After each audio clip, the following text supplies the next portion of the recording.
No tienes permitido estar aquí. Tengo el derecho de estar aquí. Vete ahora o llamaré a seguridad. No puedes simplemente sacarme. Esta reunión se terminó para ti. Esto es ilegal y discriminatorio. Última advertencia. No me voy, soy el alcalde electo de esta ciudad.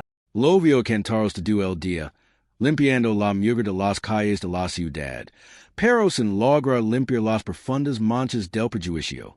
Y esa noche en particular, bajo el resplandor de los letreros de neón parpadeantes, un acto rutinario de transporte urbano estaba a punto de exponer una cruda realidad sobre el poder, la percepción y el persistente espectro del prejuicio.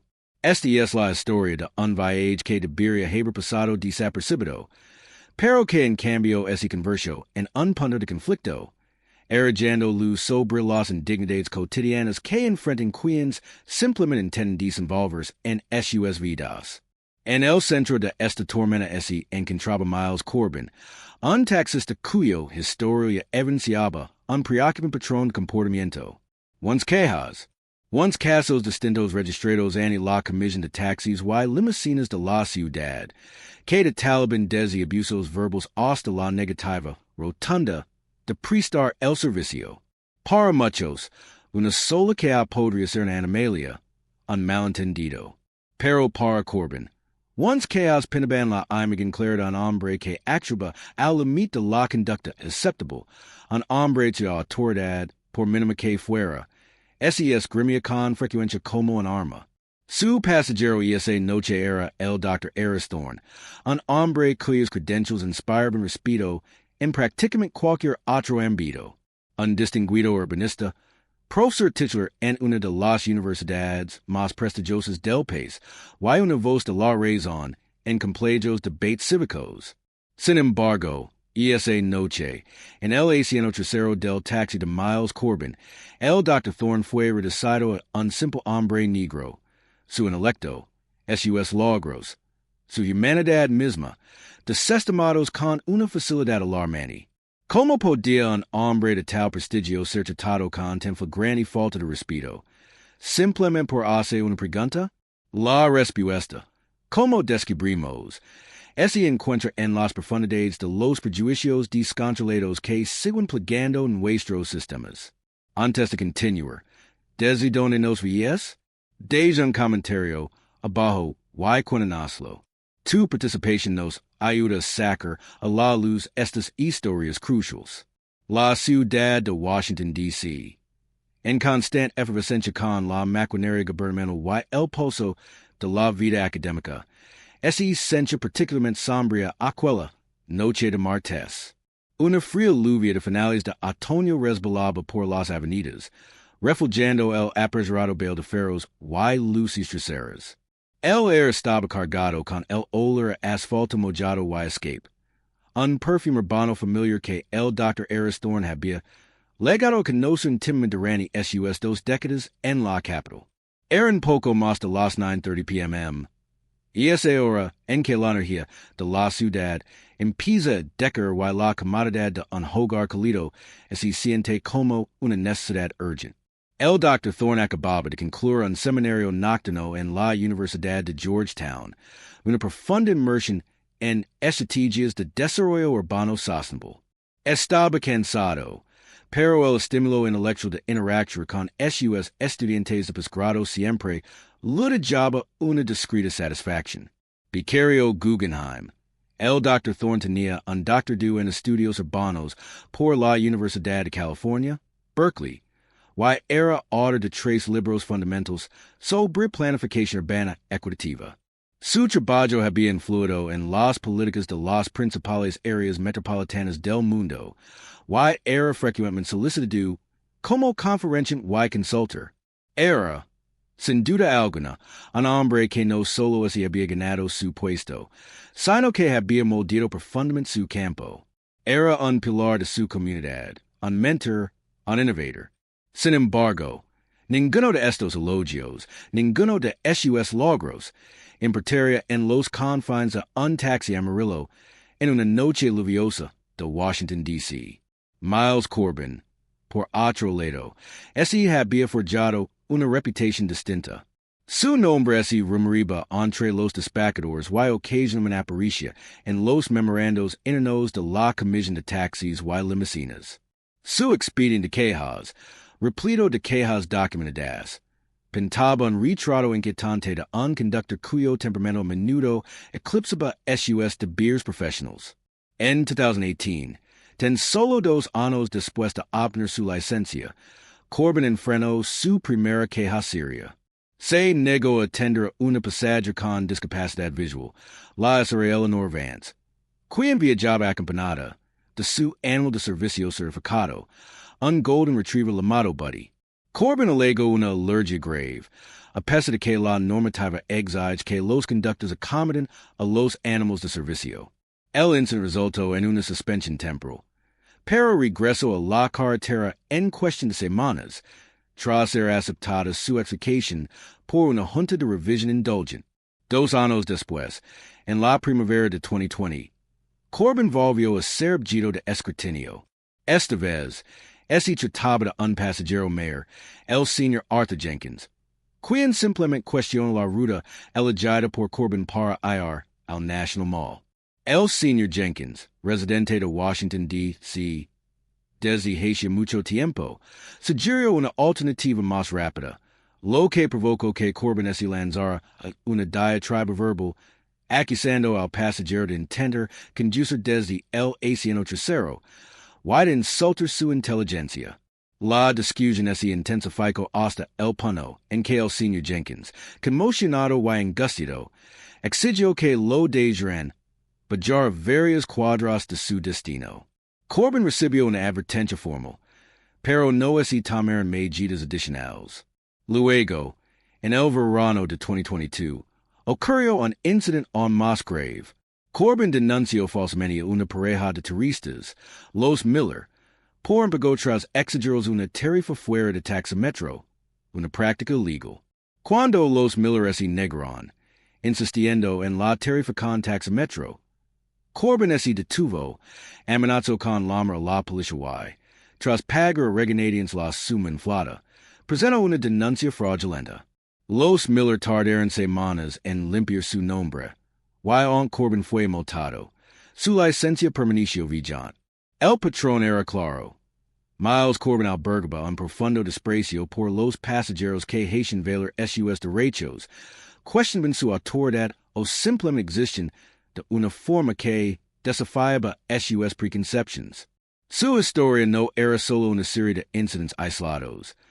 Era una trayectoria de creciente falta de respeto, que culminó en los sucesos de aquella tarde lluviosa en Washington, D.C. El Dr. Thorne, buscando refugio de la llovizna persistente, paró el taxi de Corbin a las puertas de la universidad. El vehículo amarillo se detuvo junto a la acera con un silbido de neumáticos mojados. El Dr. Thorne confirmó su destino, una tranquila calle residencial en Cleveland Park. Y luego, como era su costumbre, preguntó Kurtzman por la tarifa estimada y la ruta más rápida, mencionando el notorio tráfico en hora punta que a menudo se penaba por DuPont Circle. Era una pregunta trivial y legítima, nacida de la eficiencia y del deseo de evitar retrasos innecesarios. No estaba desviando a Corbin. Simplemente estaba realizando la clase de consulta razonable que cualquier cliente podría hacer a un proveedor de servicios. Pero para Miles Corbin, la pregunta no era trivial. Era una afrenta. Era un desafío a su aparente autoridad, una sutil insubordinación de un pasajero que había catalogado, quasi inconscientemente. La llamada no provenía de la central. Era la serena interna de la parcialidad que resonaba en la mente de Corbin, un detonante automático que transformaba una simple pregunta en una aparente amenaza. El intercambio inicial fue rápido y casi imperceptible en su escalada. Cleveland Park, por favor, dijo el Dr. Thorne, acomodándose en el asiento trasero. Está bien, gruñó Corbin, alejándose de la acera. ¿Podría tomar la avenida Wisconsin, por favor? Me parece que suele ser más rápido a esta hora de la noche. Así se evita el atasco de DuPont. Ofreció el Dr. Thorne, con un tono neutral y familiar. Los nadillos de Corbin esse preteron, sobre el volante. Miró por el retrovisor y entrecero los ojos. Say, como llegar Cleveland Park. No necesito indications. Su voz así tino de un tono defensivo. El Dr. Thorne, sorprendido por la repentina hostilidad, intentó calmar la situación. Claro, pensé con la lluvia, el tráfico podría ser más denso de lo habitual. Y es solo una sugerencia. ¿Una sugerencia? ¿O me estás diciendo cómo hacer mi trabajo? Espero Corbin, alzando la voz, sin ninguna cortesía. Levo 15 años conduciendo por esta ciudad. No necesito que un conductor de atrás me diga qué hacer. Señor, solo soy un pasajero que pregunta por la ruta, respondió el Dr. Thorne, con la paciencia a punto de agatarse, pero manteniendo un tono tranquilo y mesurado. Si lo prefiere, ¿puedo confirmar la tarifa estimada? La tarifa es la que dice el taxímetro. ¿Qué intentas discutir sobre el precio antes de que lleguemos? Acusó Corbin, con el rostro enrojecido. Ahora miraba fijamente al Dr. Thorne por el retrovisor, no a la carretera. No estoy discutiendo el precio. Estoy pidiendo un presupuesto, lo cual es habitual. Dijo el Dr. Thorne con voz firme. Creo que tengo derecho a hacer preguntas sobre el servicio que estoy pagando. Corbin así burló, con un tono destinoso. ¿Derecho a hacer preguntas? Cualquiera puede fingir. Cualquiera puede fingir que le preocupa la ruta solo para causar problemas. Giro el taxi bruscamente a la derecha. Hacia una calle lateral, lejos de la vía principal. ¿Sabes qué? No necesito esto. Sal de mi taxi ahora mismo. El Dr. Thorne es quedo adenido. Disculpe, no puede expulsar a un pasajero en plena calle, señor. Y es ilegal. Puedo hacer lo que quiera en mi taxi. Este es mi vehículo. Y digo que salgas, gritó Corbin, frenando a fondo. El taxi se detuvo bruscamente frente a una tienda en penumbra. Salió llamó a la policía por acoso. Para entonces, la parada repentina y el alboroto habían llamado la atención. Algunos petuanos, atrapados bajo los toldos de las tiendas cerradas. Se giraron a observar. Una joven con un paraguas sacó su teléfono y empezó a grabar. No lo estoy acosando. Le pido su número de licencia, y que tengo la intención de denunciar este incidente. Declaró el Dr. Thorne, tomando su teléfono. No vas a conseguir nada de mí. Fuera. Corbin se desabrocó el cinturón de seguridad, girando medias en el asiento, con una postura amenazante. Fue en este momento crítico, justo cuando la confrontación amenazaba con desembocar en un altercado físico, que un sedán negro con las marcas distintivas de la comisión de taxis y limusinas de DC se detuvo bruscamente detrás del taxi de Corbin. Una supervisora, la Sra. Brenda Hayes, había sido alertada por un operador despachador que había escuchado la creciente discusión en el canal de radio abierto de Corbin. Hayes, una veterana sensata de la comisión, no perdió tiempo. Salió de su vehículo con expresión sombría y se acercó al taxi. Conductor Corbin, Bajis del vehículo, licencia y matrícula, y ordeno, con su voz cortando la atención. Why, Dr. Thorne, ¿se encuentra bien? La intervención inmediata del supervisor Hayes fue crucial. Miles Corbin, visiblemente desanimado por la inesperada legada de la autoridad, salió lentamente de su taxi, desvaneciendo al instante su bravicanería. El Dr. Thorne, un conmocionado pero sereno, confirmó su identidad y relató los hechos, señalando como testigo al transeúnte que estaba grabando. Hayes rápidamente obtuvo la licencia de taxi y la identificación de Corbin, indicando que permaneciera junto a su vehículo. La escena, que momentos antes había estado cargada de hostilidad, se convirtió en la fría realidad oficial de una investigación. La placa y el arma de Corbin, su taxi, fueron confiscados, suspendiendo su operación a la espera de una revisión completa. La resolution inmediata fue rápida y contundente. El supervisor has organizado que otro taxi recogiera al Dr. Thorne, asegurando así su regreso seguro a casa. El taxi de Corbin fue incautado en el acto, looking fiscal en la licencia, y lo informaron que la comisión de taxis, y limusinas lo revisaría de inmediato. El preciso forma ya había comenzado, pero el verdadero impacto del incidente apenas comenzaba a manifestarse. Deberían los agents, o en este caso, los prestadores de servicios como los taxistas, que expulsan ilegalmente pasajeros o tienen conductas discriminatorias, enfrentarse a la baja automática o a la revocación permanente de la licencia? No se trata solo de una cuestión de disciplina, y es una cuestión de confianza y seguridad pública. En cuestión de horas, el video de un transeúnte, grabado por Lázaro Maya Rodríguez, estudiante de Georgetown, es difundido por las redes sociales. Publicado inicialmente en TikTok y X, rápidamente acumuló millones de visualizations. Las etiquetas hashtag Justice for Thorne, hashtag Taxi Bias y hashtag DC Yellow Cab se convirtieron en tendencia nacional.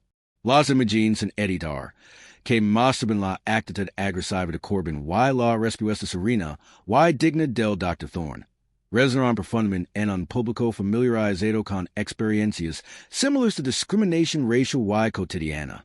Los medios de comunicación retoman la noticia, incluyendo entrevistas con el Dr. Thorne y Lázaro Rodríguez, lo que amplificó la indignación. La narrativa era innegable. Un reconocido académico negro, tratado como un ciudadano de segunda clase por el imperdonable pecado de hacer una pregunta. Las respuestas institucionales fueron rápidas, impulsadas por la indignación pública. El Dr. Thorne, con el apoyo de la ACLU y un destacado bufete de abogados especializado en derechos civiles, presenta una demanda integral contra Miles Corbin personalmente y contra la compañía de taxis Capital City Cabs por negligencia en la contratación y supervisión y discriminación racial. La demanda detalaba denuncias de privación ilegal de la libertad, angustia emocional y violación de los derechos civiles bajo la ley de Washington, D.C. La Comisión de Taxis y Limusinas inició una investigación expedita y de alto perfil, revisando el extenso historial de quejas de Corbin, que ahora parecía indicar claramente un problema sistémico. En la abrumadora condena pública, las irrefutables pruebas en video y la amenaza de una prolongada batalla legal que podría dañar gravemente su reputación y situación financiera. Capital City Cabs actuó con rapidez para llegar a un acuerdo. En 2 meses, el Dr. Thorne recibió una indemnización de $2 millones. En aquel momento, fue la indemnización más cuantiosa en la historia de la ciudad por un caso de maltrato y discriminación de pasajeros por parte de un taxista. El acuerdo envió un mensaje claro. Este tipo de comportamiento ya no se toleraría y las consecuencias financieras por negligencia serían graves. La carrera profesional de Miles Corbin terminó abruptamente. Tras la investigación de la comisión, que corroboró el relato del Dr. Thorne y revisó el extenso historial de quejas de Corbin, su licencia de taxista fue suspendida indefinidamente, lo que condujo a su despido permanente del sector. La carta oficial de despido, publicada por la comisión, declaraba: el señor Corbin ha demostrado un flagrante desprecio por la seguridad de los pasajeros y los derechos civiles, exhibiendo un patrón de conducta poco profesional y discriminatoria que lo incapacita para obtener una licencia de servicio de atención al público. Sus acciones no solo violaron múltiples regulaciones de la comisión, sino que también socavan gravemente la confianza del público en nuestro sistema de transporte. El proceso de decertificación, la revocación permanente de su capacidad para operar un taxi, se inició sin demora. Tras el acuerdo y la queda profesional de Corbin, el Dr. Eris Thorne pronunció un testimonio contundente y conmovedor en el ayuntamiento de Washington, D.C., con una voz que resonaba con una autoridad serena que exigía atención. Si esto me puede pesar mí, comenzó, recorriendo con la mirada la sala, un profesor titular, un académico reconocido, un hombre con una trayectoria profesional que, en teoría, debería ofrecer protección, simplemente por hacer una pregunta aclaratoria sobre una ruta. ¿Qué esperanza hay para los demás? ¿Qué esperanza hay para el joven estudiante, el anciano, el padre o la madre que trabaja, o cualquiera que simplemente intenta volver a casa sin sufrir humiliación, falta de respeto o discriminación directa? Sus palabras quedaron en el aire, un duro recordatorio de que el privilegio y la posición social no ofrecen una protección absoluta contra las fuerzas omnipresentes del prejuicio. Continuo, mi experiencia, aunque dolorosa, no es única. Y es un microcosmos de las innumerables indignidades cotidianas que enfrentan las personas negras y morenas en todo el país, a menudo en los espacios donde son más vulnerables, en el transporte público, en el comercio, en la vida pública.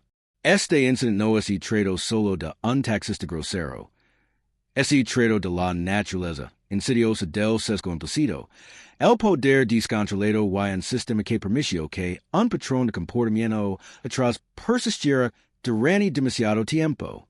Deberían incidentes como este, que demuestran claramente un patrón de comportamiento discriminatorio por parte de un proveedor de servicios con licencia, dar lugar a una investigación federal exhaustiva sobre la aplicación de políticas antidiscriminatorias en los sectores del transporte público a nivel nacional. Las implicaciones se extienden mucho más allá de una sola ciudad. Las conclusiones internas de la Comisión de Taxis y Limusinas de D.C. publicadas tras una revisión de meses fueron contundentes. Reconocer importantes fallos sistémicos en esos mecanismos de supervisión. El informe citó la capacitación inadecuada de los conductores, en particular en materia de diversidad, equidad e inclusión. Destacó un preciso laxo de revisión de quejas que permite a reincidentes como Miles Corbin seguir operando a pesar de un claro patrón de mala conducta. Además, la comisión admitió la falta de supervisión y cumplimiento proactivos, basándose excesivamente en las quejas de los pasajeros en lugar de implementar medidas preventivas. Concluyen que el sistema era reactivo en lugar de protector. En respuesta a estos hallazgos y la sostenida presión pública, la Comisión anunció una serie de reformas radicales. Estas incluyen capacitación obligatoria y recurrente sobre prejuicios para todos los conductores de taxis y vehículos compartidos con licencia, desarrollada en colaboración con organizaciones de derechos civiles.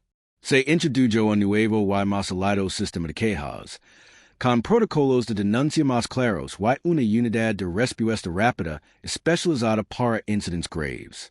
Se impuso el monitoreo GPS en tiempo real para todos los taxis, lo que permitió la verificación objetiva de rutas y paradas. Finalmente, se expuso de forma destacada en cada vehículo una carta de derechos del pasajero, que detalaba claramente los derechos de los pasajeros y las responsabilidades del conductor, con información de contacto para presentar quejas. El objetivo era fomentar una cultura de respeto y responsabilidad, garantizando que ningún pasajero sufriera lo que el Dr. Thorne sufrió. El incidente que involucró al Dr. Eris Thorne y a Miles Corbin fue más que un simple acto deplorable de mala conducta individual.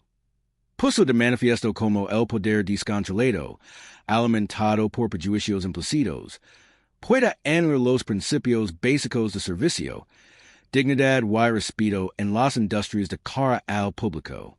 Expuso una vulnerabilidad sistémica, una grita en la armadura, de lo que debería ser un servicio seguro y equitativo. El hecho de que un hombre de la talla del Dr. Thorne pudiera ser despedido y expulsado con tan desfacats, simplemente por hacer una pregunta legítima, sobre la naturaleza generalizada del prejuicio que a menudo considera a las personas negras, independientemente de sus logros, como inherentemente menos creíbles, menos merecidas de un trato cortés y más propensas a la sospecha. Las consecuencias para Miles Corbin fueron severas y apropiadas.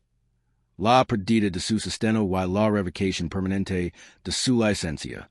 Para capo city cabs, las anchas económicas, el dano a la reputación, y las reformas obligatorias sirven como una costosa lección de responsabilidad corporativa. Pero el verdadero costo viene más allá de los dólares y los centavos. Ese mide en la erosion de la confianza, la perpetuación del mito y la carga diaria que soportan quienes deben prepararse constantemente para la próxima microagresión, el próximo despido injustificado. El reto ahora no es solo implementar estas reformas, sino garantizar que son sostenidas. Ese aplican rigurosamente y son realmente transformadoras. La capacitación obligatoria sobre sesgos realmente cambiar las actitudes. Los nuevos sistemas de quejas empoderan a los pasajeros y exigen responsabilidades a los conductores. Que cambia ahora, más allá de los titulares y la indignación inicial.